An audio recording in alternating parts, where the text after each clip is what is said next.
Hello my viewers, আজকে তোমাদের সঙ্গে আমি একটি ছোট্ট মিনি ব্লগ শেয়ার করছি। আজ যেহেতু মানডে, তো হঠাৎ করেই আমার মন চেয়েছে আমি ভূতনাথ যাব।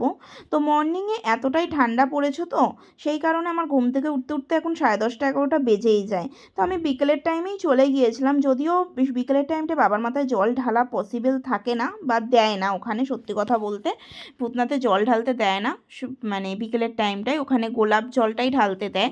তো চোঙের মধ্যে তাও আবার, সেটার থেকেও বড় ইম্পর্টেন্স হচ্ছে আমার কাছে ছিল বাবাকে দর্শন করা জল ঢালার থেকেও। আর বাবাকে আমি জানি, মানে মন থেকে আমি কিছু চাইলে বাবা আমাকে কখনোই ফেরায়নি আর ফেরাবেও না। যে দেবতা একটু গঙ্গা জল আর একটা বেলপাতাতে সন্তুষ্ট, সে আর কি মানুষকে ফেরাবে, তাই না? সব থেকে বড় কথা হচ্ছে এটাই। যাই হোক, আমি একটাই কথা বলি মহাদেবকে, সকলকে ভালো রেখো, সুস্থ রেখো, এবং আমার যে শত্রু তাকেও তুমি ভালো রেখো। আর একটা কথা হচ্ছে কি, আমার উপরে যতই ঝড় বিপদ আপদ যাই আসুক, সব কিছু যেন আমার মানে সহ্য ক্ষমতাটা আমাকে দিও, আর ধৈর্য রাখার মতন শক্তিটা আমাকে দিও। তোমাদের সঙ্গে অনেক কথা বলে ফেললাম। যাই হোক, মন্দিরে প্রবেশ করে ফেলেছি। আর মন্দিরের ভেতরের ভিডিও তোমাদের সঙ্গে আমি শেয়ার করতে পারিনি, বিকজ হচ্ছে ভেতরে তো ফোন অ্যালাউ নেই।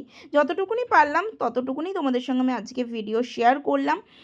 আর তোমাদের ভিডিও কেমন লাগলো অবশ্যই কমেন্ট করো, লাইক করো, চ্যানেলটা সাবস্ক্রাইব করে দিও। Okay bye, tata, Har Har Mahadev, সকলকে ভালো রেখো, সুস্থ রেখো। Okay bye.